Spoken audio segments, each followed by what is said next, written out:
విజయవాడ నగరంలో గాదే సాయికృష్ణ అనేటువంటి ఒక యువకుడు అదృశ్యమైనటువంటి కేసులో తల్లిగారైనటువంటి గాదే విజయలక్ష్మి గారు సుమారుగా 35-40 రోజులు పగలు రాత్రి తేడా లేకుండా పోలీసుల చుట్టూ రోదిస్తూ తన కొడుకు జీవించి ఉన్నాడా లేదా మరణించాడా అనేటువంటి మీమాంసతో కొట్టుమిట్టాడుతూ కడుపు కోతతో ఆవిడ నరకప్రాయంగా తిరుగుతుంటే ఏ ఒక్క అధికారి ఆ స్టేషన్ హౌస్ ఆఫీసర్ అయినటువంటి నాగరాజు గారు గాని లేదా ఏసీపీ గారు గాని లేదా డీసీపీ గారు గాని లేదా సిపి గారు గాని అంటే కమిషనర్ ఆఫ్ పోలీస్ గాని డిప్యూటీ కమిషనర్ ఆఫ్ పోలీస్ గాని లేదా అసిస్టెంట్ కమిషనర్ ఆఫ్ పోలీస్ గాని లేదా సంబంధిత స్టేషన్ హౌస్ ఆఫీసర్ గారు అయినటువంటి నాగరాజు గారు గాని ఏ ఒక్కరూ కూడా స్పందించలేదు.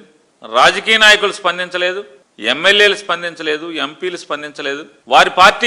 వారు ఏ పార్టీకి అయితే కార్యకర్తలుగా వాళ్ళ ప్రాణం పెట్టి పనిచేస్తున్నారో ఆ రాజకీయ పార్టీ కూడా స్పందించలేదు. సరే, మేము వైఎస్ఆర్ కాంగ్రెస్ పార్టీ స్పందించిందో లేదో ఇక భగవంతుడికి ఎరుకది. ఇవాళ చంద్రబాబు నాయుడు గారు 40 రోజుల తర్వాత ఆ గాదే విజయలక్ష్మి గారు తల్లిగా సాయికృష్ణ గారి తల్లిగారు అనేటువంటి గాదే విజయలక్ష్మి గారిని చంద్రబాబు నాయుడు గారు తన ఇంటికో తన దగ్గరకో పిలిపించుకుని భరోసా ఇచ్చారని చెప్పని తల్లిగారు మేనమామ గారు సాయికృష్ణ యువకుడు సాయికృష్ణ మేనమామ గారు అలాగే తల్లిగారు ఇద్దరు కూడా చంద్రబాబు నాయుడు గారితో కలిసి వచ్చిన తర్వాత వారు ప్రపంచానికి ఇన్నాళ్ళు తమకు అండగా ఉన్నటువంటి కొన్ని మీడియా ఛానల్స్ కి వారు చెప్పారు, ప్రపంచానికి చెప్పారు.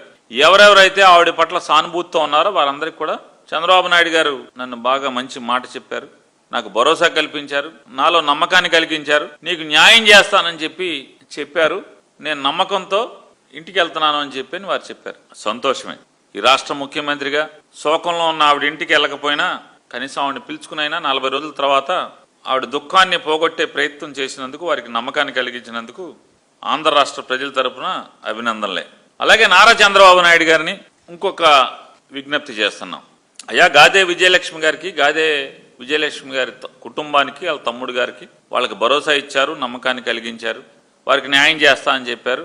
మరి అనేక పుట్టెడు సందేహాలు ఉన్నటువంటి అనుమానాలు ఉన్నటువంటి ఆంధ్ర రాష్ట్ర ప్రజలకు కూడా మీరు భరోసాని నమ్మకాన్ని కలిగించడంతో పాటుగా ఈ రాష్ట్రానికి పోలీసుల యొక్క దాష్టికాలని ఏ రకంగా కంట్రోల్ చేయగలరో ఎలా న్యాయం చేయగలరో ఎక్కడెక్కడైతే పోలీసుల యొక్క అంటే అందరూ కాదు, కొద్దిమంది పోలీసులు పై అధికారుల యొక్క భరోసా, నేను పైయోడికి అన్ని పనులు చేసి పెడుతున్నాను కాబట్టి నేనేం చేసినా నాకేం అవదని చెప్పని అనుకునేటువంటి కొద్దిమంది పోలీస్ అధికారులు చేస్తున్నటువంటి దాష్టికాలకు కూడా మీరు ఇదే స్వాతంత్రం కల్పించాల్సినటువంటి అవసరం ఉంది అనేది చంద్రబాబు నాయుడు గారికి చెప్తున్నాను.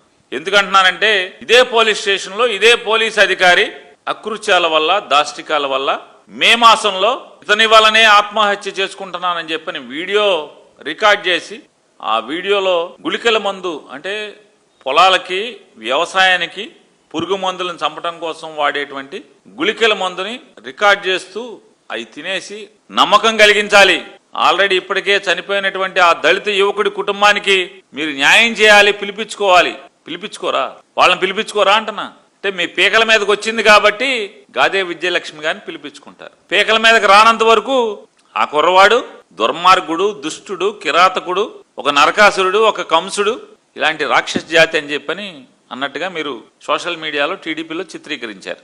మీ పార్టీ చేత, మీ నాయకత్వంలో, మీ దిశానిర్దేశం మేరకు, మీ అబ్బాయి దిశానిర్దేశం మేరకు మరి వారందరూ మరి అటువంటి చరిత్ర ఉన్నటువంటి వాళ్ళని మీరు ఎలా హక్కును చేర్చుకున్నారు? మరి అంటే రాజకీయం, ప్రజలు మీ రాజకీయాన్ని తగ్గోసే పరిస్థితికి, మీరు మునిగిపోయే పరిస్థితికి, మీ పుట్టి మునిగే పరిస్థితికి వచ్చేప్పటికి మాత్రం మీ చాప కింద నీళ్లు వస్తే వెంటనే ఆవిడని పిలుచుకుంటారు, నమ్మకాన్ని, భరోసాని, న్యాయం చేస్తాననేటువంటి సంతృప్తిని కలిగిస్తారు. మరి మాదిక కులస్తుడైనటువంటి మే మాసంలో చనిపోయిన ఆయనకి, ఆ కుటుంబానికి, ఆ తండ్రికి, ఆ తల్లికి, ఆ కుటుంబానికి భరోసా కల్పించరా, నమ్మకం కల్పించరా?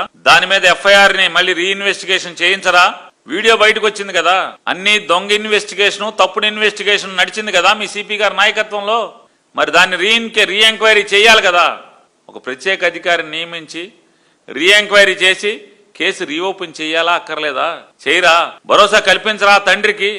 ఇవాళ హడావుడిగా మీ చాప కింద నీళ్లు వచ్చేప్పటికీ గాదే విజయలక్ష్మి గారి యొక్క రోదంతో వైఎస్ఆర్ కాంగ్రెస్ పార్టీ మిమ్మల్ని ప్రశ్నించటం, జగన్ గారు గట్టిగా ప్రశ్నించటం, మీ చాప కిందకి నీళ్లు వస్తాయి, వెంటనే ఒక క్రైమ్ కడతారు.